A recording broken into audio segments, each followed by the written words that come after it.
Hi hello everyone. Iran லைம்லைட்டுக்கு வந்திருக்கு. ஒரே நாள்ல 3 நாடுகள் மீது தாக்குதல் நடத்தியிருக்கு ஈரான். ஆனா அமெரிக்காவிடம் கையும் களவுமாவும் மாட்டிக்கிட்டாங்க இதே ஈரான். ஜெர்மனி நியூஸ் பேப்பர்ல மிகப்பெரிய டேர்ம் சொன்னா கூட இப்ப காப்பிரைட் வந்துடும். ஸோ 3வது சம்பவத்திற்கான பிளான் வெளியே வந்திருக்கு. அந்த பிளான் வெளியே வந்தது மூலமா உலகமே இப்ப மிரண்டு நிக்குது. தைவான் லைம்லைட்ல இருந்து நகர மாட்டேன் அப்படின்னு தொடர்ந்து லைம்லைட்ல நிக்கிறாங்க. அண்ட் ஃபைனலா இஸ்ரேல் காசா போர் தொடங்கி 100 நாள் கடந்த பிறகு நம்ம EAM ஜெய்சங்கர் முதல் தடவை ஈரானுக்கு பயணம் பண்ணியிருக்கிறாரு. இந்த பயணத்துல என்னென்ன டிஸ்கஷன் செய்யப்பட்டிருக்கு அப்படிங்கிறதுக்கான விஷயத்த நாம இன்னைக்கான காணொலியில டிஸ்கஸ் பண்ண போறோம். இந்த காணொலி கண்டிப்பாக இன்ட்ரெஸ்டிங்கா இருக்க போகுது. வாங்க வீடியோ போலாம். இது ஆயுதம் அறிவோம் நேயர்களுக்கு அன்பு வணக்கங்கள்.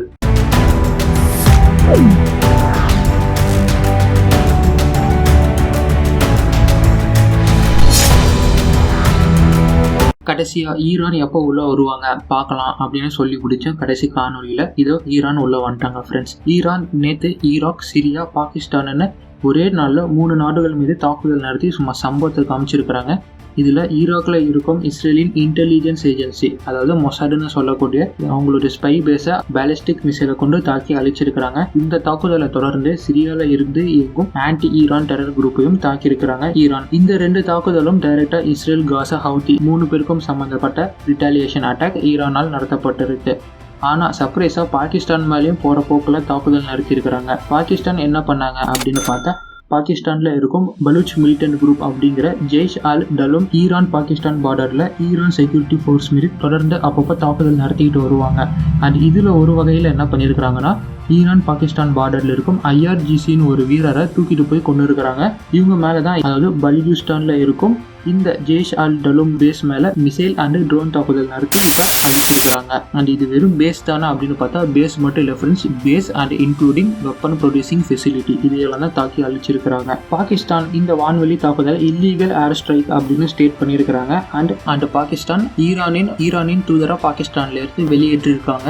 அண்ட் இது மட்டும் இல்லாமல் கடுமையான கண்டனத்தையும் இப்போ ஈரானுக்கு கொடுத்துருக்குறாங்க. பட் ஈரான் அந்த தரப்புல இருந்தால் நல்லா புரிஞ்சுக்கோங்க, நாங்கள் பாகிஸ்தான் உங்களே அடிக்கல, உங்களுடைய இறையாண்மை, உங்களுடைய அந்த பற்று அது மேலும் நாங்கள் மதிப்பு மரியாதை வச்சிருக்கோம். அது நம்ம 2 பேர்த்துல இருக்கிற உறவை நான் கெடுக்க விரும்பல. பட் ஆனால் நான் தாக்குனது ஒரு மிலிட்டன்ட் குரூப், அது எங்களுக்கு எதிராக செயல்பட்ட குரூப். நல்லா புரிஞ்சுக்கோங்க, அது ஒரு டெரர் குரூப். எங்களை பொறுத்த வரைக்கும் அவங்க மேலதான் நாங்கள் தாக்குதல் நடத்திருக்கோம். இது ஜஸ்ட் நார்மல் திங் தான், உங்க மேல நாங்கள் தாக்குதல் எதுவும் நடத்தல அப்படின்னு கிளியர் ஸ்டேட் பண்ணிட்டா பாகிஸ்தானுக்கும் அந்த டெரர் குரூப் வித்தியாசம் என்ன அப்படின்னு அவங்களுக்கு சொல்லியிருக்கிறாங்க. பட் பாகிஸ்தான் அதை புரிஞ்சுக்கிற நிலைமையில இல்ல. அதனாலதான் ஈரானின் தூதரை அவங்க வெளியேற்றி இருக்காங்க ஆஸ் எ ரிசல்ட்டா. சரிங்களா ஃப்ரெண்ட்ஸ்? பட் ஈரான் பாகிஸ்தான் மேல தாக்குதல் நடத்தினது ஒரு ஸ்ட்ரேஞ்சான நிகழ்வு தான், அதை நம்ம மறுக்கவே முடியாது. ஏற்கனவே பாகிஸ்தான், ஆப்கானிஸ்தான் புகைச்சல் இருக்கும்போது இந்த பலுச்சிஸ்தான் ஜெய்ஷ் அல் டலும் குரூப்னால புதுசா இப்ப ஈரானுக்கும் பாகிஸ்தானுக்கும் இடையே ஒரு புகைச்சல் உருவாகுமா அப்படிங்கிற ஒரு சூழ்நிலை தான் இருக்கு. பட் ஈரானுக்கும் பாகிஸ்தானுக்கும் புதுசா ஏதாச்சும் புகைய ஆரம்பிச்சிச்சுன்னா கண்டிப்பா அது பாகிஸ்தானுக்கோ இல்ல பாகிஸ்தானின் எதிர்காலத்துக்கோ நல்லதா இருக்காது. அது மட்டும் தெளிவா சொல்லலாம் ஃப்ரெண்ட்ஸ்.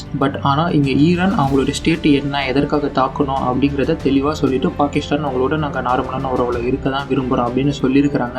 இந்த இடத்துல இப்ப அடம் பிடிக்கிறது பாகிஸ்தான் தான். அடுத்ததா ஹிஸ்புல்லா, ஹவுதி இவங்க எல்லாம் IRGCன் B டீம் அப்படின்னு நமக்கு நல்லாவே தெரியும். ஆனா இவங்களுக்கான ஆயுதங்களை ஈரான் வழியா தான் போகுது அப்படின்னு பல ஸ்டேட்மெண்ட் வந்தாலும் இது வரைக்கும் அதை ஆதாரமா நிரூபிக்கப்படல. ஆனா இப்ப அதை கையும் களவுமா அமெரிக்கா பிடிச்சி உலக நாடுகள் மத்தியில ஈரானை நிக்க வச்சிருக்கிறாங்க.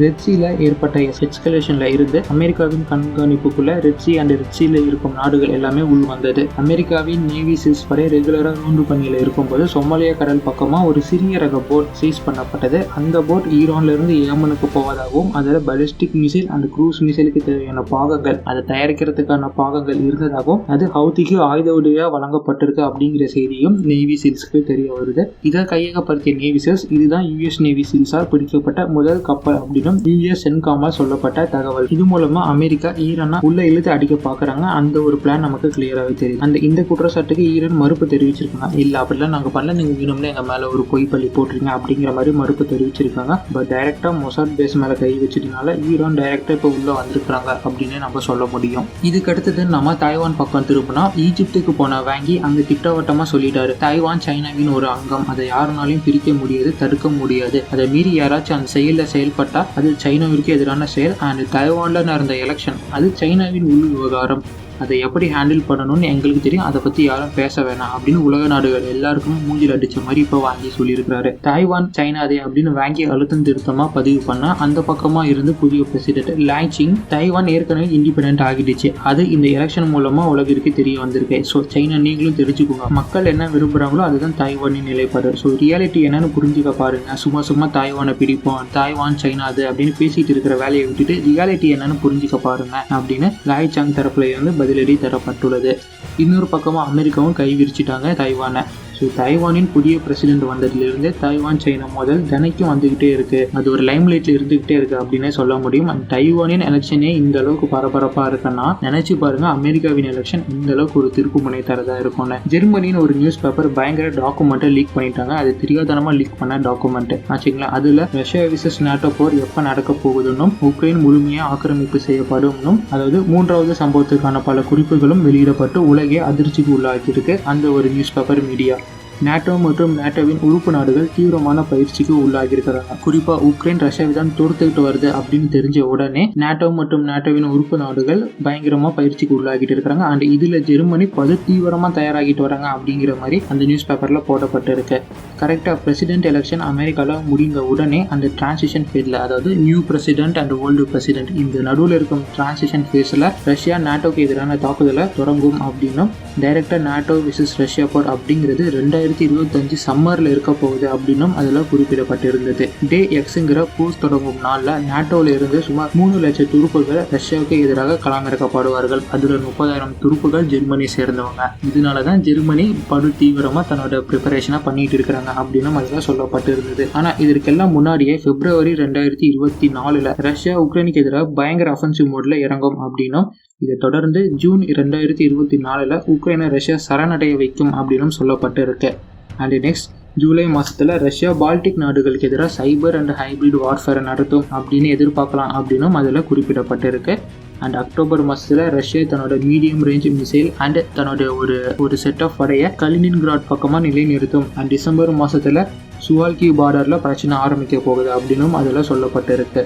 இந்த சுவால்கிங்கிறது ரஷ்யாவின் கலினின்கிராட் பெலாரஸ் மத்தியில் போலண்டின் ஒரு குட்டி நகரம். இந்த சுவால்கி தான் நாட்டோ விசஸ் ரஷ்யா போர் நடக்கும் இடமா இருக்க போகுது அப்படின்னும் குறிப்பிடப்பட்டிருக்கு. இந்த இடம் அப்படிங்கிறது ரொம்ப ஸ்ட்ராட்டஜிக் ரீதியான இடம், அதனால இது குறிப்பிட்டு தேர்ந்தெடுக்கப்பட்ட இடம் அப்படின்னும் சொல்லப்பட்டிருக்கு. அண்ட் ஃபைனலாக அமெரிக்கா பிரசிடென்ட் எலெக்ஷனில் இருக்கும் கேப்பை பயன்படுத்தி பெலாரஸின் சப்போர்ட்டோட உக்ரைனை 2014 உக்ரைனின் கிரீமியாவை எப்படி ரஷ்யா இன்வைட் பண்ண மாதிரி அதே போக்கில் உக்ரைனை முழுசாக இந்த வாட்டி இந்த டிரான்சிஷன் கேப்பில் இன்வைட் பண்ணிடுறாங்க ரஷ்யா அப்படின்னு அந்த டாக்குமெண்ட்ல குறிப்பிடப்பட்டிருக்கு ஃப்ரெண்ட்ஸ். அண்ட் இதை ரஷ்யா கம்ப்ளீட்டா மறுத்திருக்கிறாங்க அண்ட் அக்யூஸ் பண்ணிருக்காங்க. நாட்டோ தேவையில்லாம ஒரு பயத்தை உருவாக்குறதுக்காக இப்படி ஒரு வேலையில இறங்கி இருக்கிறாங்க, இது வெறும் பரபரப்பு கிரியேட் பண்றதுக்கான வேலையை தவிர மற்றபடி ஒன்றும் இல்லை அப்படின்னு ரஷ்யா நாட்டோவை சாடி இருக்கு. ஆனா போற போக்கெல்லாம் நீங்க பாத்தீங்கன்னா நடந்த சம்பவத்தையும் இப்ப நடக்கும் சம்பவத்தையும் நீங்க கம்பேர் பண்ணீங்கன்னா நடக்க போறது ஒரு வேலை இதா இருக்கலாம் அப்படிங்கிற மாதிரி மோரார்லெஸ் நம்மளால கெஸ் பண்ண முடியுது. கலினின்கிராடா இருக்கட்டும் இல்ல போலண்டா இருக்கட்டும், கொஞ்சம் கனெக்ட் பண்ணி பாத்தீங்கன்னா ஒரு வேலை இது இருக்கிற மாதிரி தான் நமக்கு தோணுது ஃப்ரெண்ட்ஸ். எதையும் நம்ம பிளைண்டா நம்ப முடியாது, வெளியில வந்துருச்சு அப்படிங்கிறதுக்கோசரம் பொறுமையா இருந்து தான் பார்க்கணும் இது எந்த அளவுக்கு உண்மையா இருக்க போகுது. ஜஸ்ட் பிப்ரவரி இல்ல மார்ச் அந்த மாசத்துலயே நமக்கு தெரிஞ்சிடும் இந்த ஒரு லீக்டு டாக்குமெண்ட் எந்த அளவுக்கு உண்மையா இருக்க போகுது அப்படின்னு. ஃபைனலா இஸ்ரேல் காசா போர் 100 நாள் தொடர்ந்து போக்கிட்டு இருக்கிற நிலையில முதல் தடவை நம்ம இந்தியாவின் EAM ஜெய்சங்கர் அவர்கள் ஈரானுக்கு பயணம் மேற்கொண்டாரு. என்னதான் இது இந்தியா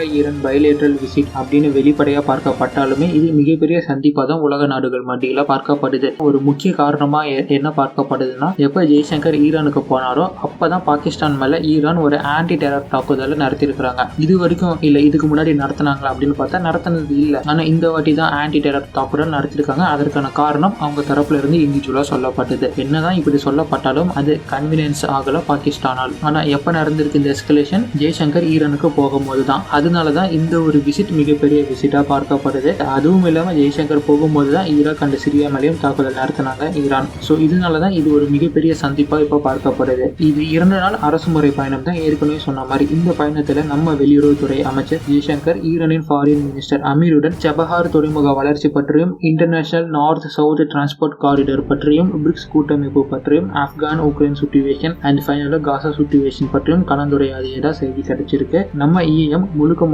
இந்த மிடில் ஈஸ்ட்ல ஏற்படும் எஸ்கலேஷன் ஃபர்தரா போச்சுன்னா எப்படி இருக்கும், இதை எப்படி தடுக்கணும் அப்படிங்கிறத பற்றியும் ஹியூமனிடேரியன் சிச்சுவேஷன் காசாச்சு எப்படி கொடுக்க வேண்டும் அப்படிங்கிறத பற்றியும் டிஸ்கஸ் பண்ணியிருப்பதா தகவல் இருக்கு. ஓவராலா வந்திருக்கும் தகவல் படி நமக்கு தெரிய வருவது என்னன்னா, நம்ம ஜெய்சங்கர் பெரிய அளவுக்கு இந்த சபஹார் துறைமுகம் அண்ட் INSTC பற்றிய பெரிய அளவுக்கு பேசியிருப்பதா, அதாவது இந்தியாவுக்கும் ஈரானுக்கும் இடையே உறவை எப்படி வலுப்படுத்தலாம் இதை கொண்டு அப்படிங்கிற மாதிரியும் பேசியிருப்பதா செய்தி நமக்கு கிடைச்சிருக்கு ஃப்ரெண்ட்ஸ். இன்னைக்கான செய்தி பத்தி நீங்க என்ன நினைக்கிறீங்க அப்படின்னு சொல்லுங்க. அண்ட் இன்னைக்கான செய்தியில நம்ம முக்கியமா பார்க்கப்படுவது என்னன்னா, ஈரான் பாகிஸ்தான் மேல அட்டாக் பண்ணாங்க அப்படிங்கறத ஒண்ணு முக்கியமா பார்க்கணும். அந்த மொசாடின் பேஸ் மேல கை வச்சிருக்கிறாங்க, அதையும் மறக்கக்கூடாது, அதை பார்க்கணும். அண்ட் இதை ரெண்டு தொடர்ந்து மூணாவது சம்பவத்தை பத்தி வந்த லீக்டு டாக்குமெண்ட், அதை பத்தி நம்ம ஒவ்வொரு ஜியோ பாலிட்டிக்ஸ் படிக்கிற நேர்களும் இதை கண்டிப்பா தெரிஞ்சுக்கிட்டே ஆகணும். ஸோ இந்த 3 நிகழ்வு தான் இன்னைக்கு நம்ம பார்த்த நியூஸ்ல மிகப்பெரிய நிகழ்வா நான் கருதுறேன். அண்ட் இதை பத்தின உங்களின் கருத்துக்கள் என்ன அப்படிங்கறத நீங்க தாராளமா கமெண்ட் பாக்ஸ்ல போடலாம். அண்ட் மீண்டும் அடுத்த பதிவில் சந்திப்போம். அதுவரை இணைந்திருங்கள். ஆயுதம் அறிவோம். And stay tuned for next video. நன்றி, வணக்கம்.